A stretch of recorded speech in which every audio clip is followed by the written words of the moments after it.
ये क्या, इनके मुख के भीतर तो मेरा ग्रह ही नहीं, समस्त सौरमंडल, समस्त ब्रह्मांड समाहित है।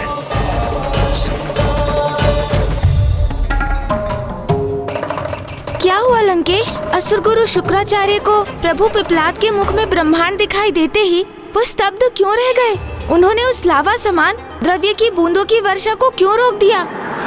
इसके पीछे भी एक कथा है गौरी पुत्र, गुरु शुक्राचार्य के असुर गुरु शुक्राचार्य बनने की कथा। मुझे भी इस कथा का स्मरण है लंकेश। आप उसी प्रसंग का उल्लेख कर रहे हैं ना, जब अंधकासुर नामक असुर से देवताओं का महासंग्राम हुआ था? हाँ गौरी नंदन, ये उसी समय की बात है, किंतु युद्ध के पूर्व असुर गुरु शुक्राचार्य को महादेव के पास ये गुहार लेकर आना पड़ा कि देवताओं के पास तो अमृत है और अमर होने के कारण उनका कोई अहित नहीं होगा, जबकि असुरों के पास ऐसा कुछ नहीं। फिर ये युद्ध न्याय संगत कैसे हुआ? फिर असुर गुरु शुक्राचार्य के इस निवेदन पर प्रभु महादेव ने उन्हें एक उपाय सुझाया। मैं असुरों को अमृत नहीं दे सकता, किंतु देवताओं के साथ युद्ध करने के लिए अमृत तुल्य विद्या मृत संजीवनी प्रदान कर सकता हूं। किंतु स्मरण रहे शुक्राचार्य, मृत संजीवनी विद्या का उपयोग मात्र धर्म और न्याय के लिए ही होना चाहिए। किंतु प्रभु महादेव के आदेश का उल्लंघन करते हुए असुर गुरु शुक्राचार्य ने उस मृत संजीवनी विद्या का प्रयोग असुरों के हित में अर्थात अधर्म के लिए करना आरंभ कर दिया, जिससे महादेव कुपित होकर उन्हें अपना ग्रास बना लिया।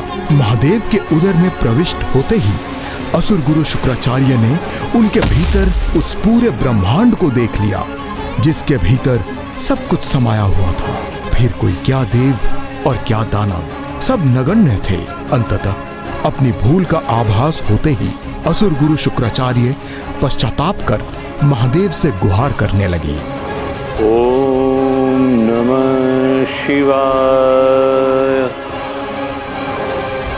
ओम नमः शिवाय, ओम नमः शिवाय। महादेव जी, इतना समय व्यतीत हो गया है आपके उदर में, संपूर्ण श्रद्धा और भक्ति से आपके नाम का स्मरण करते हुए। प्रभु, अब तो मुझे क्षमा कर दीजिए, क्षमा कर दीजिए प्रभु।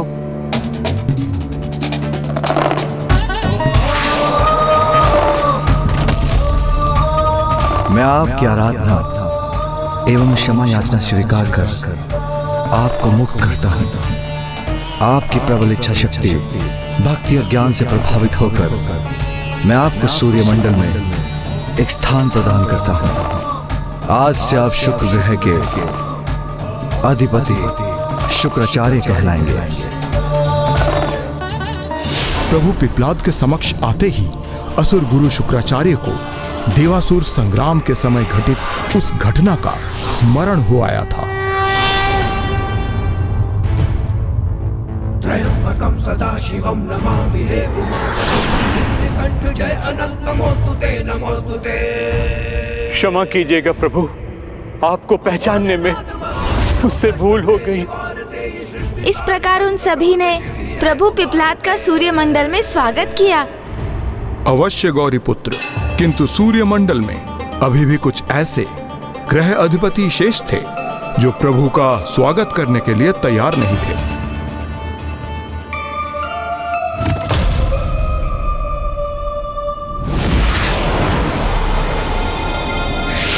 अब कुछ ही क्षणों में मैं शनिदेव के समक्ष पहुंचकर उनसे अपने सारे प्रश्नों के उत्तर अवश्य मांग लूंगा।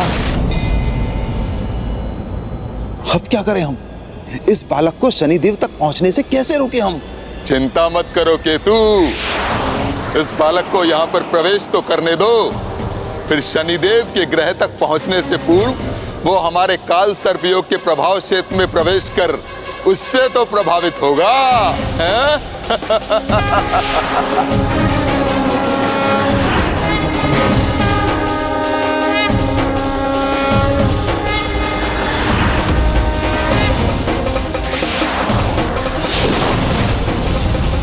अर्थात जिस प्रकार सभी ग्रह के अधिपतियों ने काल सर्प योग से प्रभावित होते ही अपना विवेक खो दिया था, उसी प्रकार अब स्वयं प्रभु पिपलाद को लेकर भी यही संभावना उत्पन्न हो गई थी। कुछ योग ऐसे ही होते हैं गौरी पुत्र, जिनसे भगवान स्वयं भी सुरक्षित नहीं रह पाते। काल सर्प योग से ये अवश्य रुकने पर बाध्य होगा।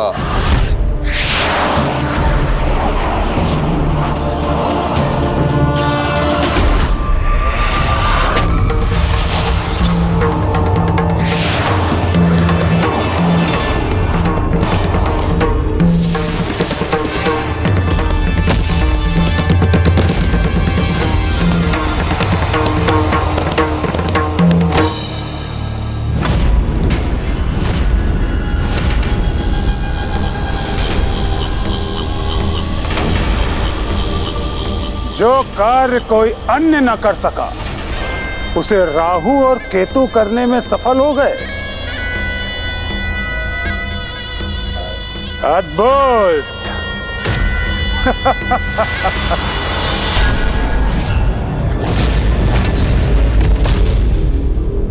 उस समय शनि दृष्टि के समान काल सर्प योग पे भी कोई नियंत्रण नहीं था। तो लंकेश, क्या प्रभु पिपलाद पर भी काल सर्प योग का वैसा ही अहितकर प्रभाव हुआ जो अन्य ग्रहों के अधिपतियों पर हुआ था? सामान्य रूप से जो व्यक्ति काल सर्प योग से प्रभावित होता है, उसका जीवन पूर्ण रूप से अस्थिर एवं अपमानजनक रहता है। व्यवसाय एवं अन्य प्रकार के हानियों के साथ आर्थिक संकट, असाध्य रोग और मानसिक विकारों से ग्रस्त होने के दुख भी भोगते हैं। किंतु इन सभी से अधिक भयंकर है काल सर्प योग के प्रभाव में आकर धीरे धीरे अपनी सुध बुद्ध एवं अपनी बुद्धि और विवेक से अपना नियंत्रण खो देना। और यही राहु और केतु प्रभु पिपलाद के साथ भी करना चाहते थे। इस बालक पर हमें अपने काल सर्प योग का सर्वाधिक शक्तिशाली प्रभाव करना होगा। ये कैसा प्रकाश है?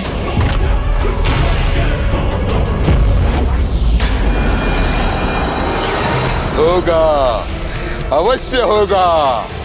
ये बालक भी पूर्ण रूप से काल सर्प योग से प्रभावित होगा।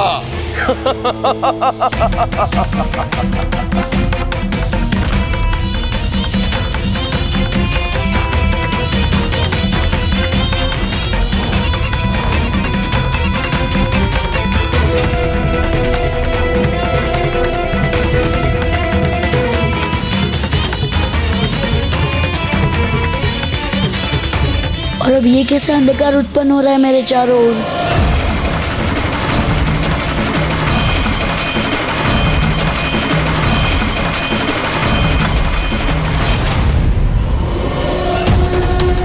ये क्या स्थान है? कहाँ आ गया हूँ मैं?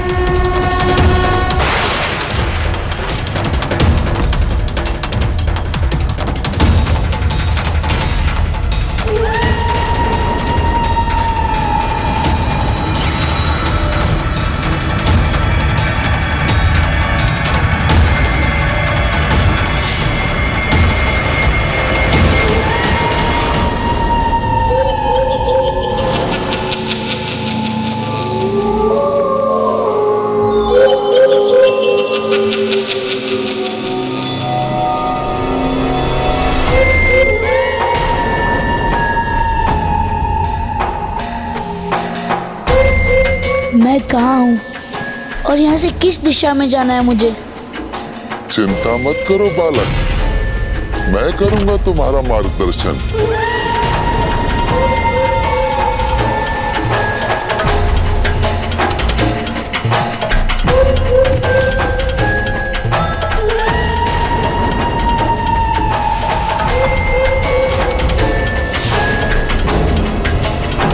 अब ये बालक कहीं नहीं जा सकेगा, कहीं भी नहीं। वैसे तो ये हमारे समक्ष ही खड़ा है, किंतु काल सर्प योग के प्रभाव में आने के कारण ये सोच रहा है कि किसी अज्ञात स्थान पर आकर लुप्त हो गया है।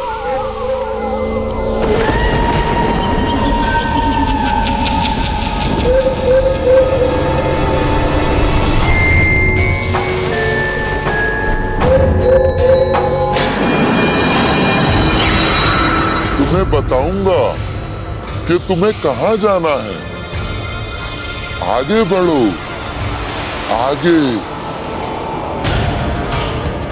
राहु केतु द्वारा उत्पन्न जिस काल सर्प योग से हम में से कोई सुरक्षित नहीं रहा, उस विकट योग से हमें मुक्ति दिलाने वाले ये दिव्य शिव रूपी बालक कहीं स्वयं तो उससे प्रभावित नहीं हो जाएंगे। राहु और केतु जिस शक्तिशाली काल सर्प योग को उत्पन्न कर रहे हैं, जिस पर भी इसका प्रभाव पड़ता है वो आजीवन इससे मुक्त नहीं हो पाता।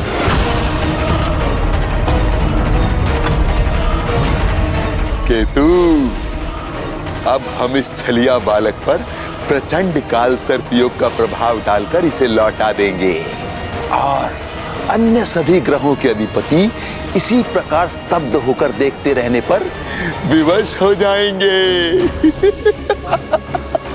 हम शनिदेव से विशेष मित्रता का संबंध स्थापित करने में सफल हो जाएंगे और इस प्रकार हम सदैव उनकी दृष्टि से सुरक्षित रहेंगे।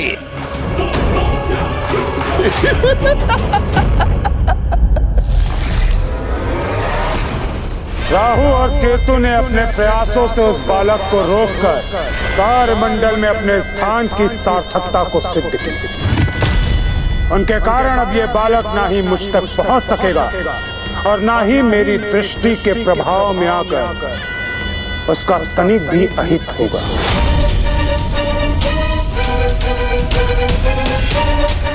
मुझे पूर्ण आशा कि अब ये दोनों इसे यहां से लौटाकर मुझसे दूर रखने में सफल हो जाएंगे। अब मैं छलिया बालक को दिखाऊंगा कि काल सर्प योग कैसे किसी को उसके दुर्भाग्य में उलझाकर उसके जीवन को रोग और विकारों से ग्रस्त करता है। इधर उधर क्या देख रहे हो बालक? आगे बढ़ो, मैं पथ प्रदर्शन करूंगा तुम्हारा। तुम्हें बताऊंगा कि तुम्हें कहां जाना है। आगे बढ़ो, आगे और आगे, आगे बढ़ते रहो।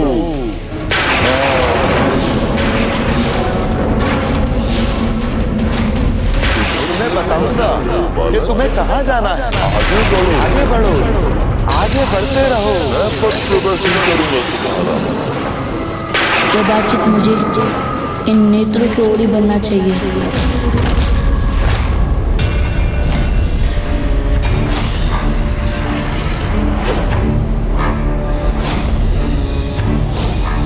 केतु का सर्प रूपी प्रभाव प्रभु पिपलाद के अत्यंत निकट रहकर उनका पीछा कर रहा है और वो स्वयं राहु की ओर बढ़ रहे हैं। मेरे निकट आओ।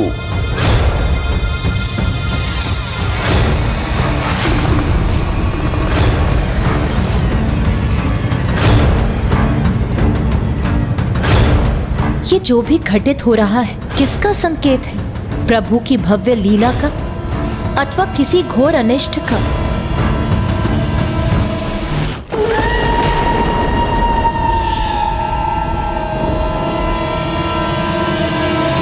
महादेव के अवतार अवश्य हैं ये, किंतु है तो एक साधारण बालक के ही रूप में, जो शनि दृष्टि के कारण पूर्व में ही अपने माता पिता को खोने का कष्ट भोग चुके हैं।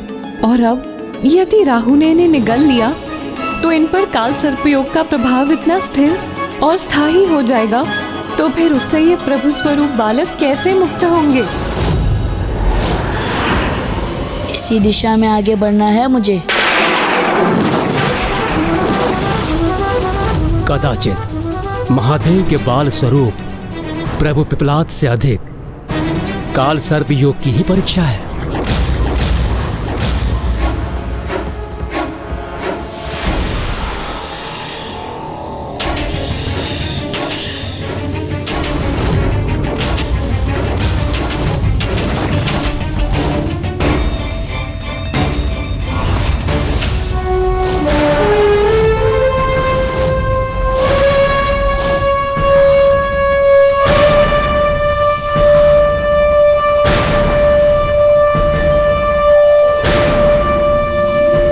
ऐसा प्रतीत हो रहा है काल सर्प योग के प्रभाव से मुक्त हो गए।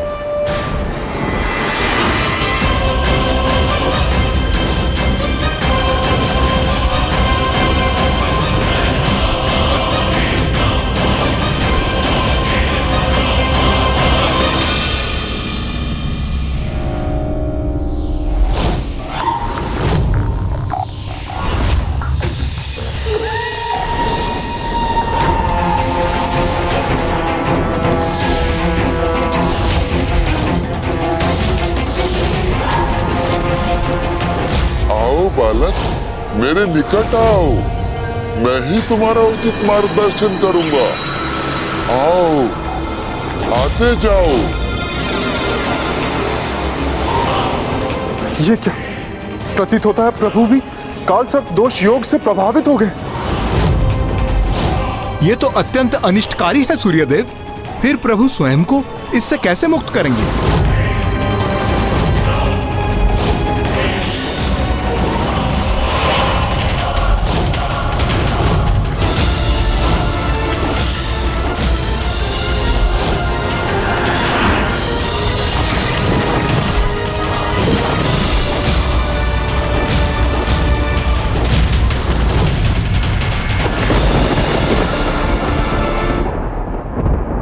ये कैसे हो गया लंकेश? जिन्होंने सभी को काल सर्प योग के प्रभाव से मुक्त किया, वो स्वयं उसमें ऐसे उलझ गए कि राहु उन्हें निगलने में सक्षम हो गए।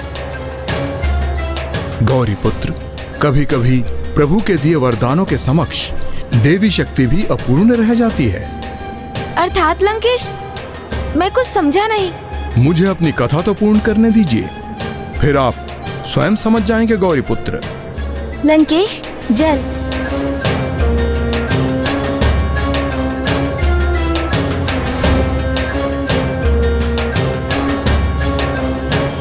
राहु तो यही समझ रहे थे कि उन्होंने प्रभु पिप्लाद को अपने मुख में बंदी बना लिया है और वो अब उन्हें काल सर्प योग के दो प्रमुख प्रताड़नाएं अर्थात मानसिक एवं भावनात्मक यंत्रणाएं भी देना चाहते थे। राहु हूं मैं, राहु, जिसकी माया के प्रभाव से किसी ग्रह के अधिपति भी रक्षित नहीं रहे। और अब वही राहु अपनी माया के प्रभाव से इस बालक को ऐसा अपार कष्ट देगा जिससे कि ये बालक यहाँ एक क्षण के लिए भी रुकने के स्थान पर प्रथम अवसर प्राप्त होते ही अपने कष्टों के निवारण हेतु यहाँ से लौटने के लिए विवश हो जाएगा।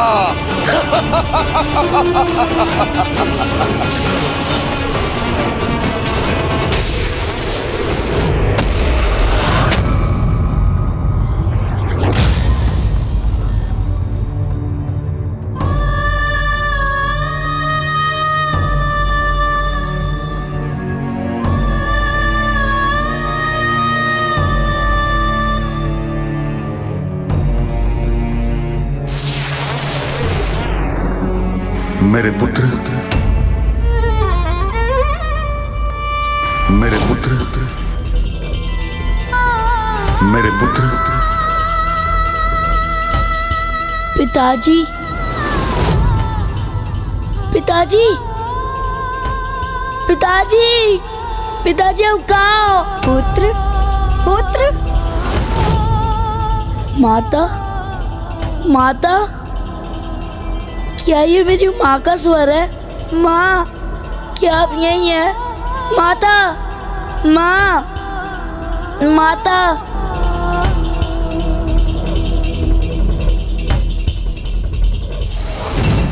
इतना समय व्यतीत हो जाने के पश्चात भी राहु ने उस बालक को वापस क्यों नहीं लौटाया? राहु क्या कर रहे हैं उस बालक के साथ? कहीं राहु से कोई कष्ट नहीं पहुंचा रहे? केतु, अभी तो मात्र अपने माता पिता की पुकार सुनी होगी इस बालक ने, अब ये उनकी गुहार भी सुनेगा। फिर ये छलिया बालक व्याकुल होकर उन्हें ढूंढना आरंभ करेगा। किंतु इसे अपने माता पिता कहीं दिखाई नहीं देंगे और ये इसी प्रकार उनको ढूंढने में उलझा रहेगा और थक कर क्लांत हो जाएगा। पुत्र, वहाँ नहीं, यहाँ हूँ मैं। इधर आओ पुत्र, यहाँ तुम्हारी प्रतीक्षा कर रही हूँ पुत्र। मुझे यहाँ से मुक्त करो पुत्र। कहाँ हो पुत्र? आ क्यों नहीं रहे हो? माता। पुत्र, वहाँ नहीं।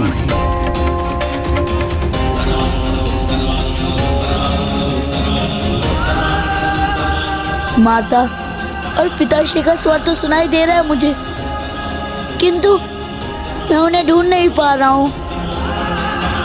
माता, पिताश्री, माँ, आप यहाँ हैं? पिताश्री, माँ,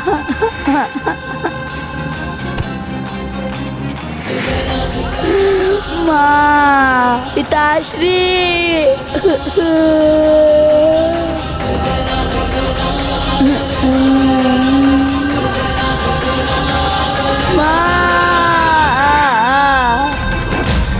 अब ये बालक अपने माँ और पिता की दुर्गति, उनके कष्ट और पीड़ा का साक्षी बनेगा।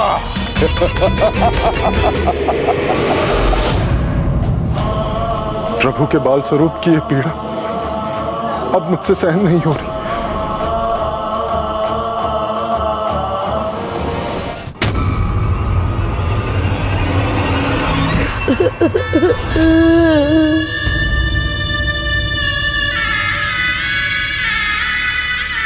मुझे ज्ञात हो गया है पुत्र, तुम मेरी रक्षा नहीं कर सकते।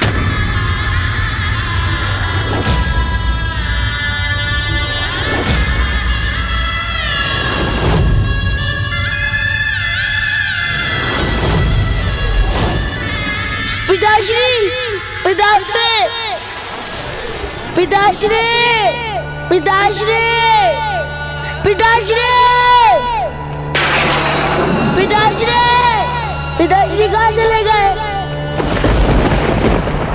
पुत्र, मेरी भी रक्षा नहीं कर सकोगे तुम। माँ, माँ, माँ, माँ, माँ, माता, माँ, माता, माता, माँ, माँ, माँ, माँ,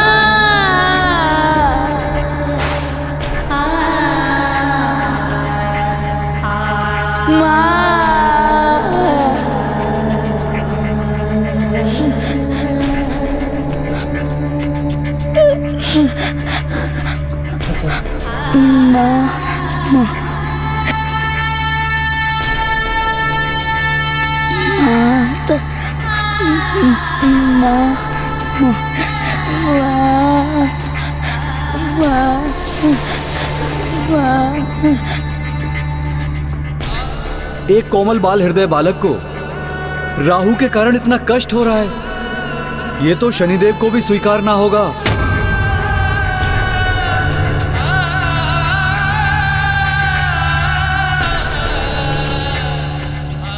मेरी तो यही आशा है कि राहु और केतु उस बालक को रोकने के लिए कोई यंत्रणा न दे दें, क्योंकि मैं तो स्वयं उसे उसके अहित से सुरक्षित रखने के लिए ही उसे लौटाने का प्रयास कर रहा हूं, जिससे ना ही वो मेरी दृष्टि का सामना करने पर विवश हो और ना ही कोई उसे अन्य पीड़ा हो। अब इस छलिया बालक की पीड़ा में और वृद्धि होगी, जब मैं इस बालक के समक्ष मृत्यु के उपरांत इसके माता पिता के नरक में निवास के दृश्य प्रस्तुत करूंगा।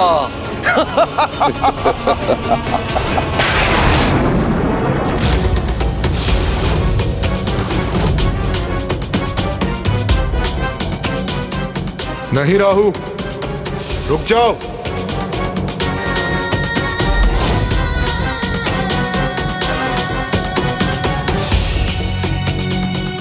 इस अंधकारी सुरंग के अंत में अब इसे तीव्र प्रकाश दिखाई देगा।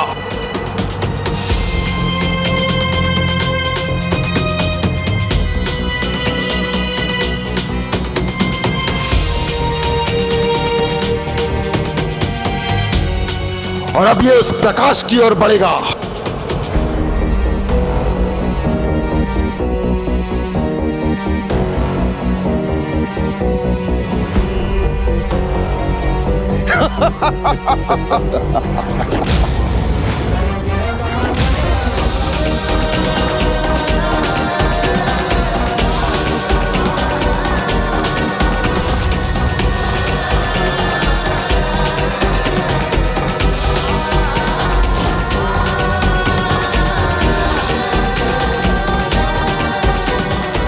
और जब इसकी दृष्टि इस प्रकाश को भेद कर उस पार देखेगी तो मृत्यु के उपरांत अपने माता पिता की दुर्दशा को देखकर स्तब्ध रह जाएगा।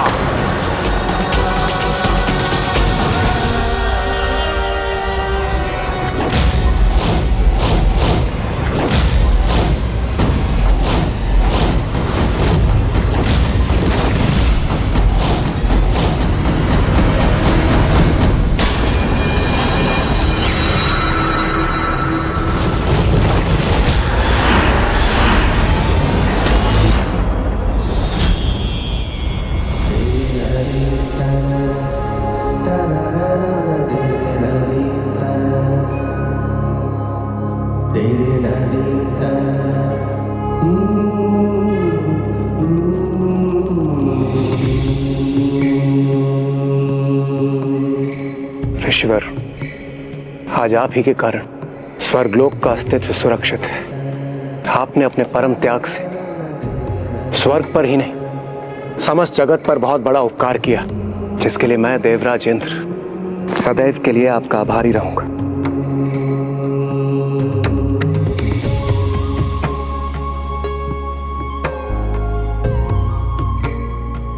हाँ ऋषिवर, स्वर्गलोक ही नहीं अपितु पृथ्वी, संपूर्ण सृष्टि आपके बलिदान के कारण ही आज सुरक्षित है। अन्यथा वो दुष्ट व्रतासुर सर्वत्र विनाश करता है, संपूर्ण ब्रह्मांड को लील जाता हो और कुछ भी शेष नहीं रहता।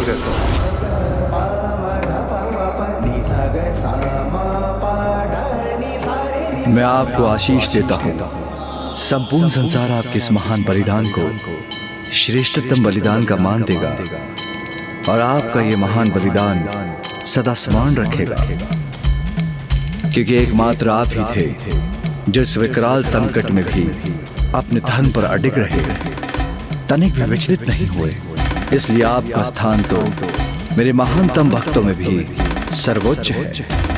मैं आपको और आपकी सहभागिनी को, देवी सुवर्चा को, मेरे धाम, मेरे कैलाश में विशेष स्थान प्रदान करता हूं।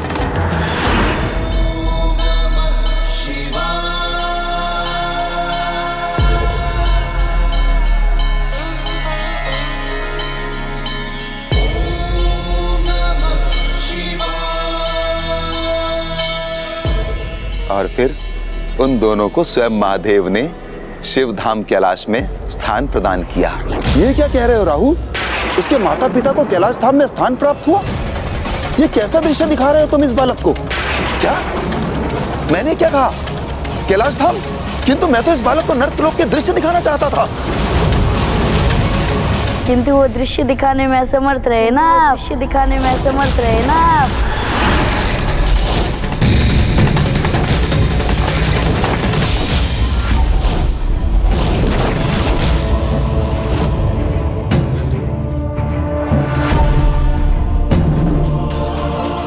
क्या मुझे नरकलोक अथवा उसकी दुर्गति के भ्रामिक दृश्य दिखाएंगे? क्योंकि मैंने तो उसी सदगति के दृश्य देखे जो मेरे माता पिता को प्राप्त हुए। मैं आपको और आपकी सहभागिनी को, देवी सुवर्चा को, मेरे धाम, मेरे कैलाश में विशेष स्थान प्रदान करता हूं। ये कैसे संभव है? इस पर मेरी माया सफल कैसे नहीं हुई? जिसके हृदय में और मन मस्तिष्क में सत्य और धर्म का वास होता है, जो अपने कर्म और कर्तव्य के प्रति निष्ठावान होता है और जो सभी प्रकार से स्वच्छ एवं पवित्र रहता है, वो किसी के माया जाल में प्रभावित नहीं होता है राहु जी, चाहे वो तुम्हारा काल सर्प योगी क्यों ना हो।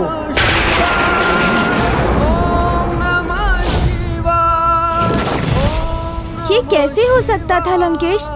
जिन्होंने शेष ग्रहों को काल सर्प योग से मुक्त कराया, उन्हीं प्रभु पिपलाद को राहु केतु भला कैसे अपनी माया में उलझा सकते थे?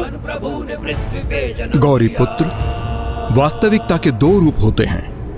पहला जो दिखाई देता है और दूसरा जिसका आधार विश्वास होता है। प्रभु पिपलाद ने राहु केतु के अति आत्मविश्वास को अपना अस्त्र बनाकर न केवल उसकी माया का सामना किया, अपितु उन्हें ही माया में डाल दिया।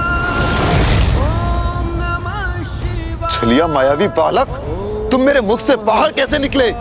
मैंने कोई छल नहीं किया। यदि आपको प्रतीत होता है कि आपने मुझे निगल लिया, तो ये केवल आपकी भ्रांति थी, क्योंकि मैंने तो कभी आपके मुख में प्रवेश नहीं किया। आपके ही माया ने आपको ही प्रभावित कर आपके भीतर भ्रम उत्पन्न किया।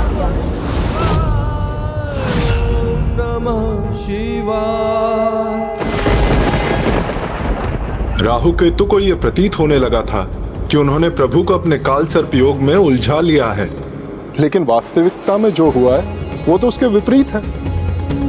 महादेव के बाल स्वरूप ने तो राहु केतु की माया को ही भंग कर दिया।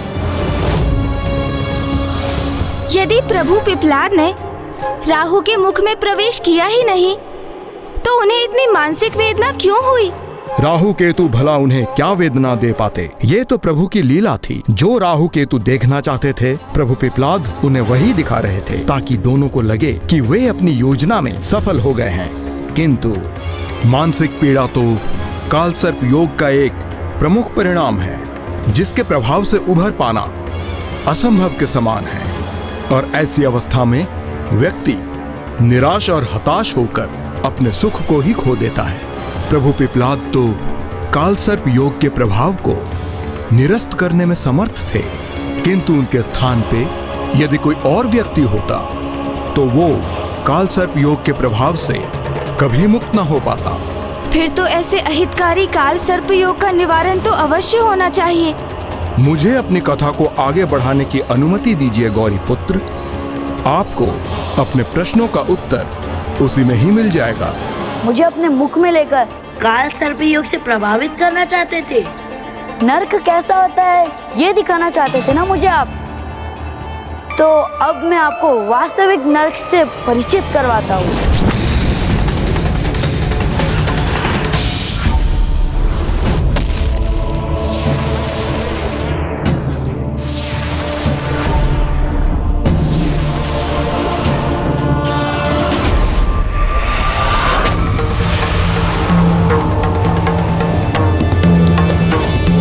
ये कहाँ आ गए हम, और यहाँ अचानक कैसे पहुँच गए हम?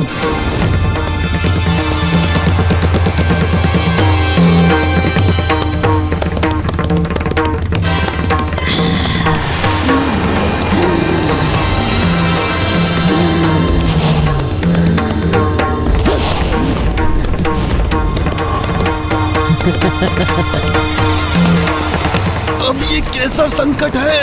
ये किसने जड़ दिया हमें?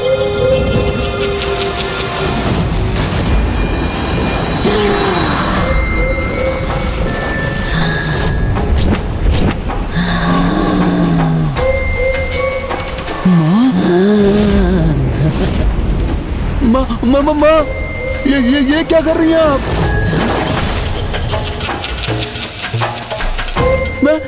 मैं तो आपका ही पुत्र हूँ माँ, और मैं केतु हूँ माँ।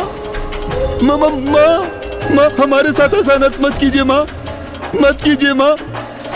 मेरा पुत्र राहु केतु, मुझे क्षमा करना पुत्र। इस वृद्धावस्था के कारण तुम्हारी ये माँ अत्यंत विवश हो गई है। कितने समय से मुझे कोई आहार प्राप्त नहीं हुआ है, क्योंकि इस निर्जन स्थान पर कोई मेरा आहार बनने आया ही नहीं। इसलिए भोजन प्राप्त करने के लिए मैं व्याकुल हो गई। मुझे देखो पुत्र। असुरों को जिसने जन्म दिया, उन्हें दुष्टता और बुराई का पाठ सिखाया, उसका परिणाम देखो। आज किस प्रकार तुम्हारी वही माँ जल के भीतर स्थिर रहकर परछाइयों को बांधकर अपना भोजन प्राप्त करने पर विवश है।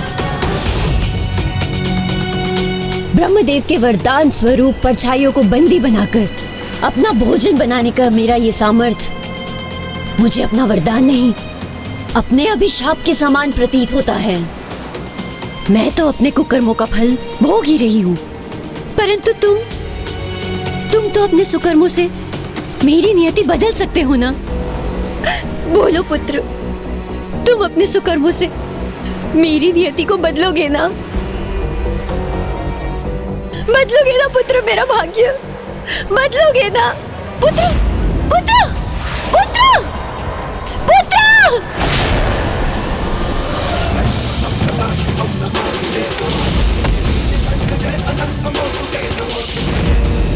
देखा है अपने माँ की दुर्गति। अब मुझे आशा है कि कुछ सुकर्म कर आप अपने माँ और अपने पूर्वजों की गति सुधार लेंगे।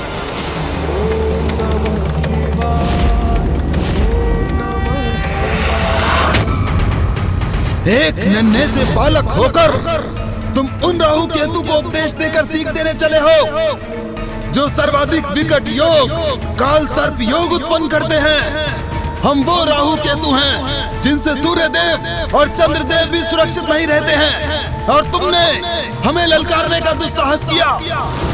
तो अब राहु और केतु से उलझने का भयंकर दंड तुम्हें अवश्य प्राप्त होगा।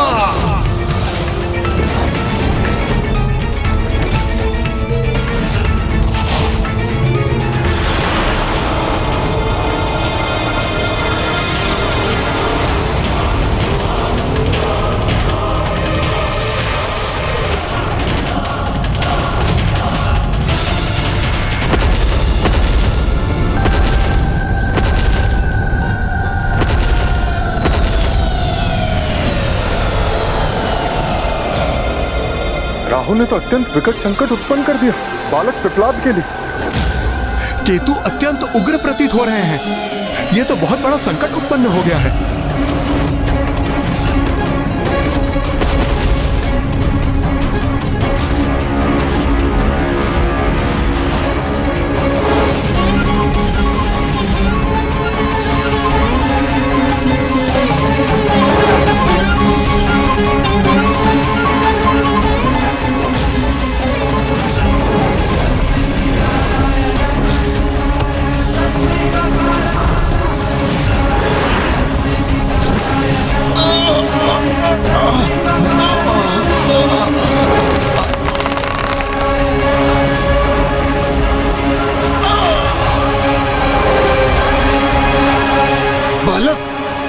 नहीं किया तुमने, इसका भयंकर दंड दूंगा मैं तुम्हें। अब मैं अपनी पूंछ में पुनः बांधकर तुम्हें नष्ट करूंगा।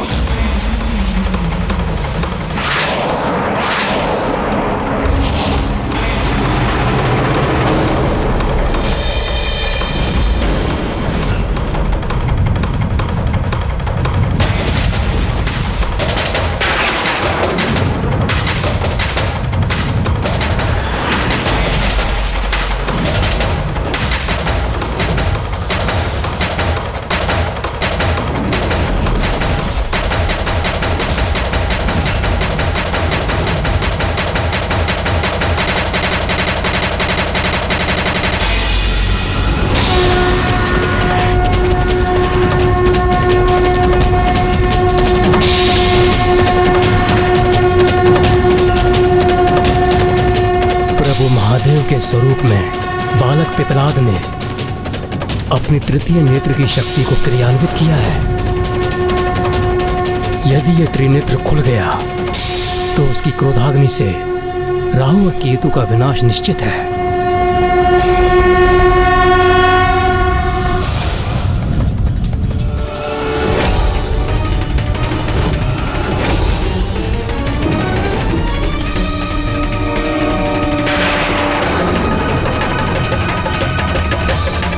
इस बालक से उत्पन्न होने वाली ताप को सहन नहीं कर पा रहा हूं मैं।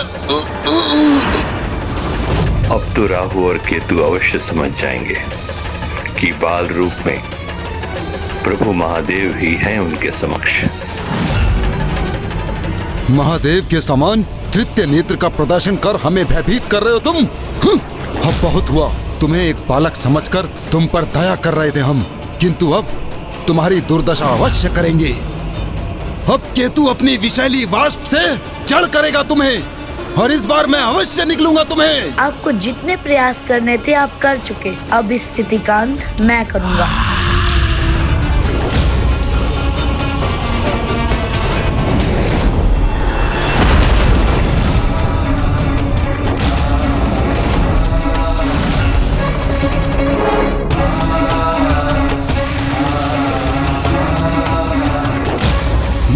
इतना विशालकाय कैसे हो गया?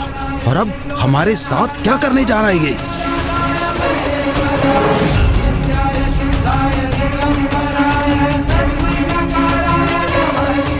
प्रतीत होता है राहु और केतु इस बालक को रोकने में असफल हो जाएंगे।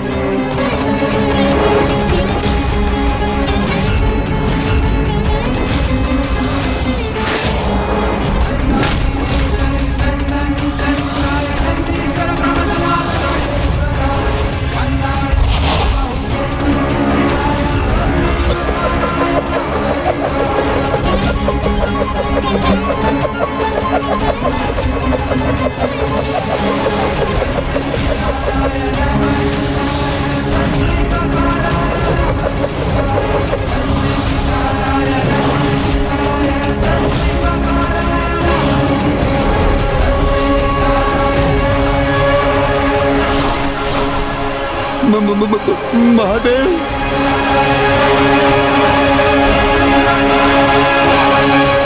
हमें क्षमा कर दीजिए प्रभु, हमें क्षमा कर दीजिए। आपको पहचानने में बहुत विलंब हो गया हमसे प्रभु, हमें क्षमा कर दीजिए प्रभु। सदाशिवं नमामि हे उमापति जय नीलकंठ जय अनंत नमोस्तुते नमोस्तुते। हो भोलेनाथ भक्त के हो कष्ट से। हमने तो आप पर ही काल सर्पयोग का प्रयोग करने की भूल की प्रभु, हमें क्षमा कर दीजिए, क्षमा कर दीजिए हमें।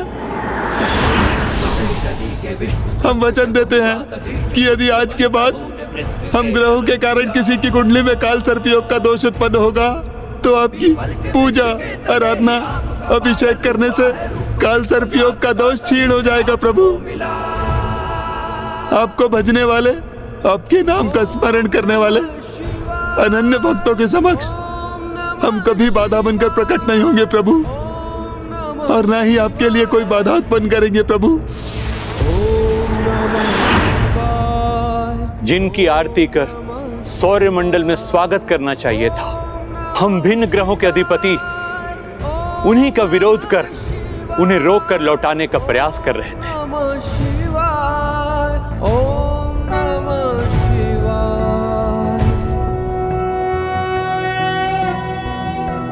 नागेन्द्रहाराय त्रिलोचनाय भस्मांगरागाय महेश्वराय नित्याय शुद्धाय दिगंबराय तस्मै नकाराय नमः शिवाय।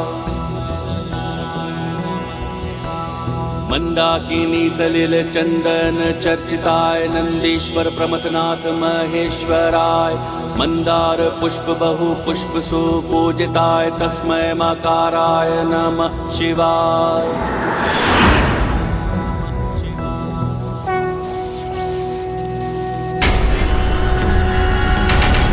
प्रतीत होता है समस्त ग्रहों के अधिपति एकजुट होकर इस बालक को रोकने का प्रयास कर रहे हैं। ग्रहाधिपतियों, कुछ भी करिए, कुछ भी, किंतु इस बालक को मेरे निकट पहुंचने से रोकिए, क्योंकि यदि एक बार ये बालक मेरे निकट पहुंच गया तो इसका विनाश निश्चित है।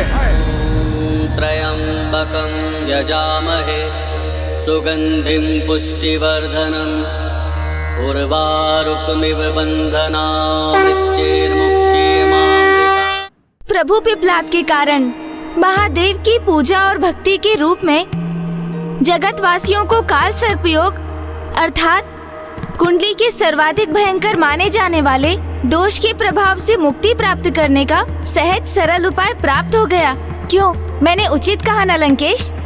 अब काल सर्प योग पे तो नियंत्रण हो गया था, किंतु अभी भी शनि देव की दृष्टि पर कोई नियंत्रण नहीं था और प्रभु पिप्लाद अब स्वयं शनि देव की ओर बढ़ रहे थे।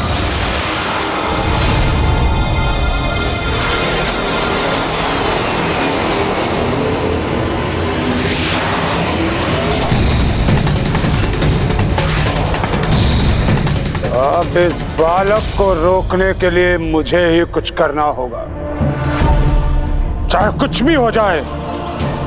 किंतु मैं इस बालक को अपने गृह में प्रवेश नहीं करने दूंगा।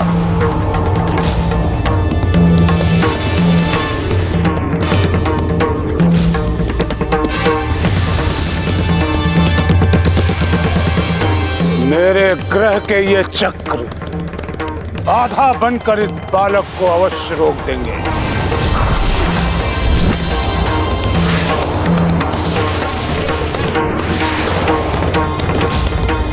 फिर क्या हुआ लंकेश? शनि देव के चक्रों को भेद कर उन तक पहुंचना वास्तव में इतना संकटमय था? हाँ गौरी पुत्र, उस समय जिस किसी ने भी शनि ग्रह की ओर बढ़ने का प्रयास किया वो शनि देव की दृष्टि के प्रकोप से खंडित होकर छिन्न भिन्न हो गया। स्वयं शनि देव के उपग्रह उनके चंद्र जब अपने मार्ग से भटककर उनके निकट पहुंचे तो वे भी खंड खंड हो गए। शनि ग्रह के ये चक्र उन समस्त अवशेषों से निर्मित है जिनसे टकराना तो अपने विनाश को ही निमंत्रण देने के समान है। इतना भयंकर विस्फोट? फिर तो बालक प्रभु पिपलाद के लिए भी ये चक्र तो महासंकट बन गए होंगे ना? हाँ शिवनंदन, किंतु मेरे प्रभु शिव शंकर शंभु ने बाल स्वरूप की प्राप्ति के लिए किसी भी संकट को स्वीकार करने के लिए तैयार थे।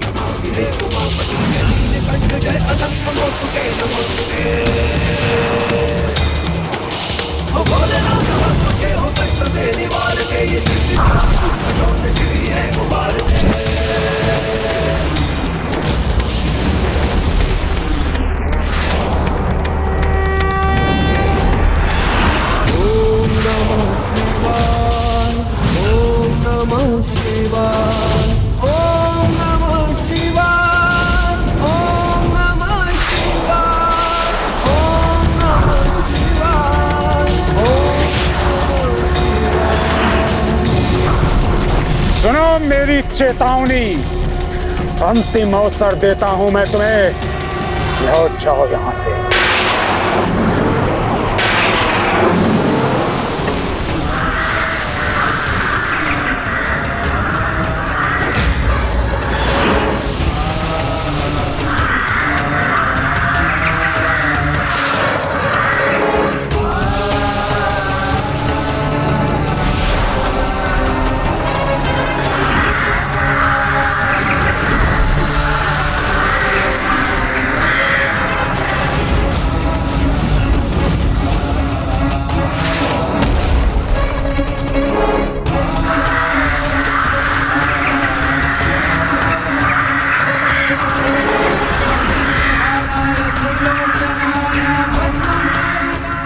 पहुंचने का मेरा निश्चय अटल है। आप चाहे मेरे मार्ग में कितनी भी बाधाएं उत्पन्न कर लें, किंतु मैं उन सबको नष्ट करके आगे बढ़ूंगा।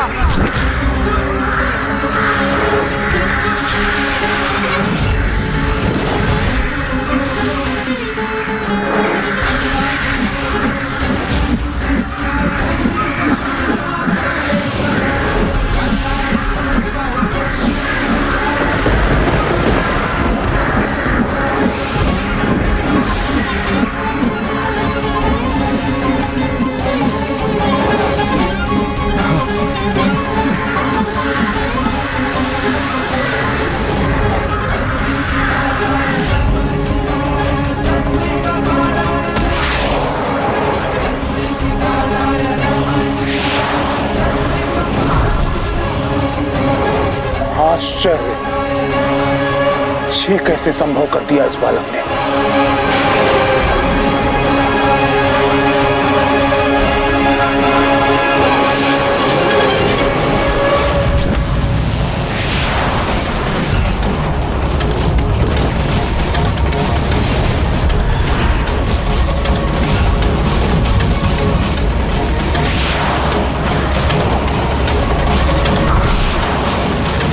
शनि ग्रह के चक्रों से तो अत्यंत कठोर विशालकाय उल्का पिंड भी सुरक्षित नहीं रहते, तो फिर प्रभु पिपलाद उसे कैसे पार करेंगे?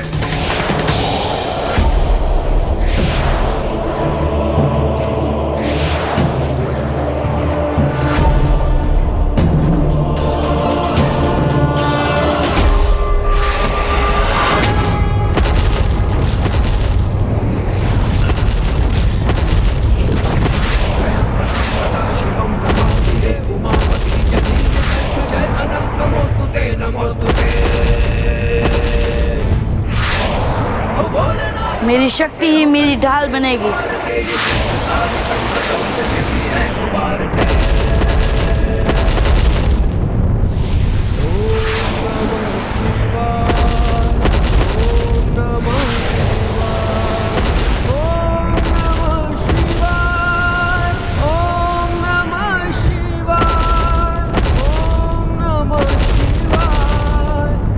शनिदेव अपने ग्रह के चक्रों को और सशक्त कर रहे हैं, जिसके प्रभाव से बालक प्रभु पिपलाद के लिए नवीन संकट उत्पन्न हो गया है। आज ये प्रथम अवसर है जब किसी ने मेरे ग्रह के चक्रों को भेद कर आगे बढ़ने में सफलता प्राप्त की है, और वो भी अन्य कोई नहीं, मात्र एक बालक है। किंतु अब इस बालक को इसके दुस्साहस का परिणाम भोगना होगा। पुत्र बन प्रभु ने पृथ्वी पे जन्म लिया, पीपल के वृक्ष के तले ही आपका पालन हुआ है, रूप पिपलाद का तभी से आपको मिला।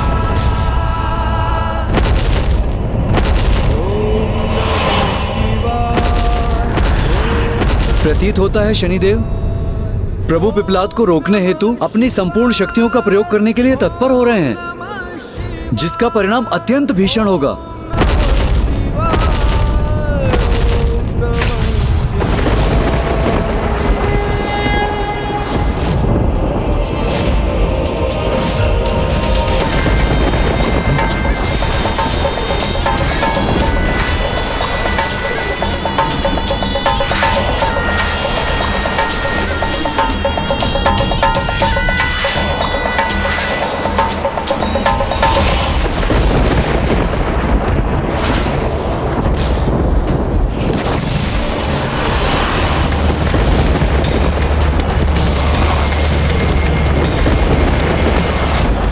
शनि देव द्वारा उत्पन्न इस बाधा का सामना करने के लिए बालक प्रभु पिपलाद ने एक उचित युक्ति का प्रयोग किया है। स्वयं उन विनाशकारी शक्तियों के साथ अपनी गति संयोज कर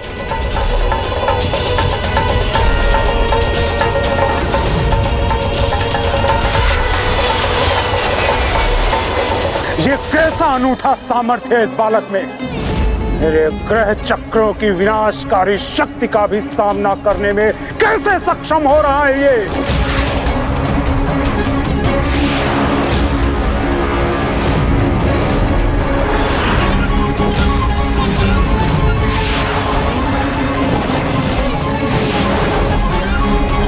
मुझे रोकने के आपके प्रयास कदापि सफल नहीं होंगे।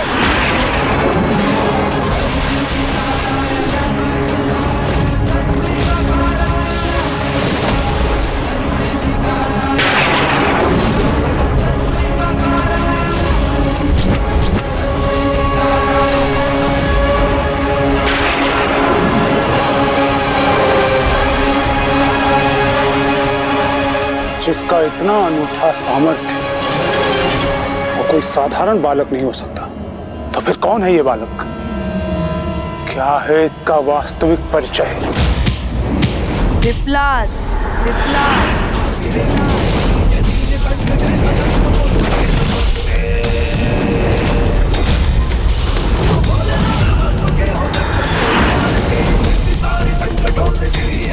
पिपलाद हूँ मैं, वो पिपलाद जिसके साथ आपने बहुत बड़ा अन्याय किया है।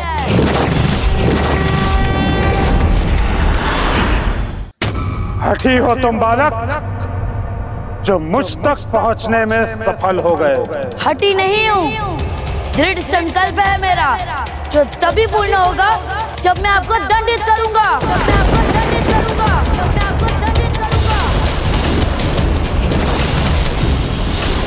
अबोध बालक, कदाचित तुम्हें ये ज्ञात नहीं कि तुम अपनी निशस्त्र अवस्था में किसके समक्ष खड़े हो।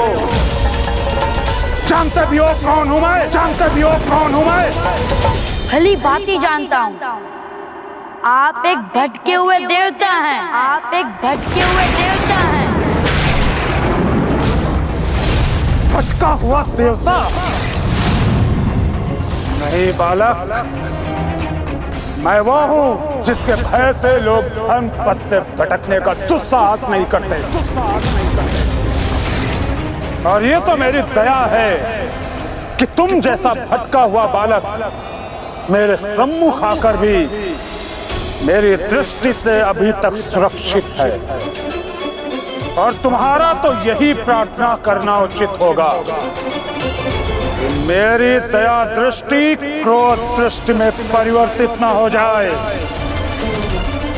दया? कैसी दया? किस दया की बात कर रहे हैं आप?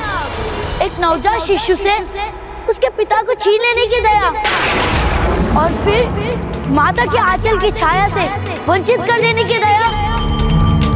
शनिदेव, दया जैसा कोमल शब्द आपकी इस कठोर जीवा पर शोभा नहीं देता, क्योंकि ना तो दया करना आपका स्वभाव है और ना ही आप उसका अर्थ समझते हैं।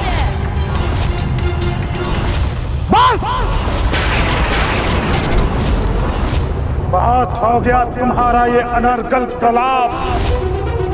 अपने शब्दों से तुम समस्त सीमाएं तोड़ रहे हो।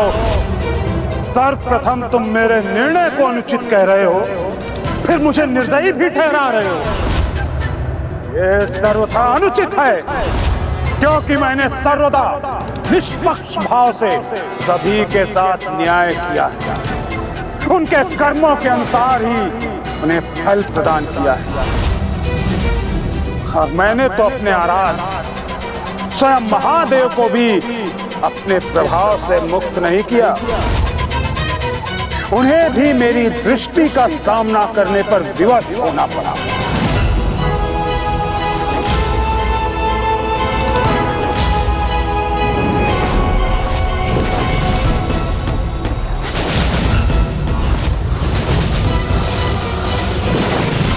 किंतु फिर इसका निवारण क्या था लंकेश? और पिताश्री महादेव पर इसका क्या प्रभाव पड़ने वाला था एवं उस प्रभाव से वो स्वयं को कैसे रक्षित रख सकते थे? कृपया बताइए लंकेश। हाँ गौरी पुत्र, और सर्वप्रथम प्रभु शिव शंकर शंभु पर शनि दृष्टि पड़ने का पूर्व आभास देव ऋषि नारद को हो गया और वे प्रभु को सावधान करने उनके निकट पहुंचे।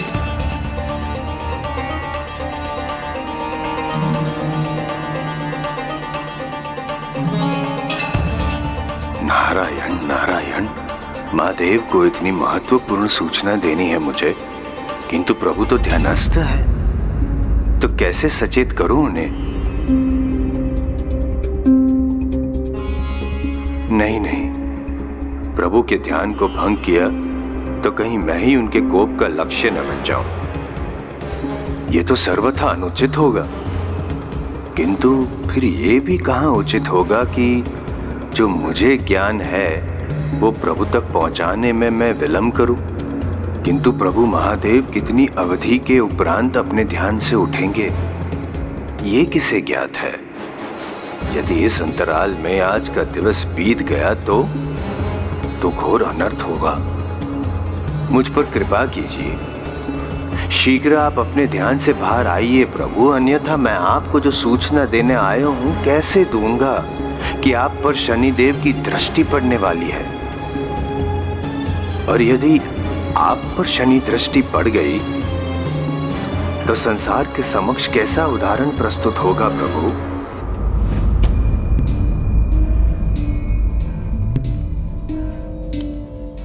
देव ऋषि नारद,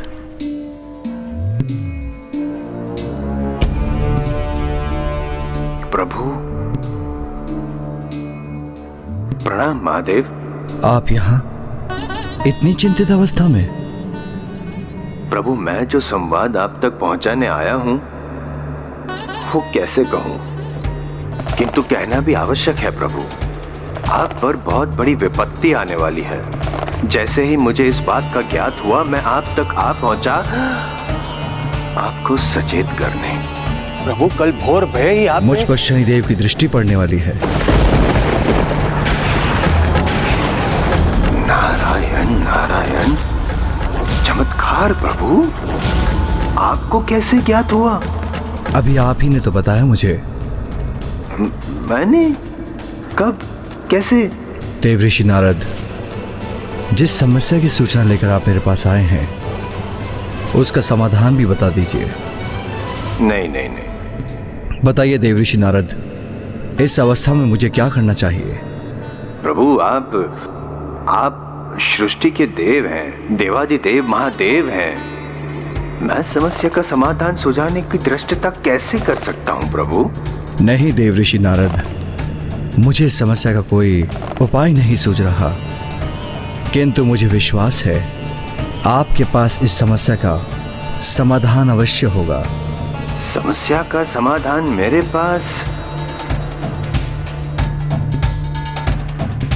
है, किंतु फिर इसका निवारण क्या था लंकेश? और पिताश्री महादेव पर इसका क्या प्रभाव पड़ने वाला था? कृपया बताइए लंकेश। मैंने तो आपको पूर्व में ही कह दिया था गौरी नंदन कि शनि देव के दृष्टिपात से कोई भी रक्षित नहीं रह सकता। फिर प्रभु महादेव भी इससे स्वयं को अछूता कैसे रख पाते? जो अथक अपने कार्य में बिना किसी फल की चिंता किए लगे रहते हैं, उसे लक्ष्य की प्राप्ति के साथ साथ उसका सुफल भी अवश्य ही प्राप्त होता है। विघ्नहर्ता श्री गणेश के अद्भुत शक्तियों से भरे वीडियोस देखने के लिए चैनल को सब्सक्राइब करना न भूलें और साथ ही बेल आइकॉन भी दबाएं।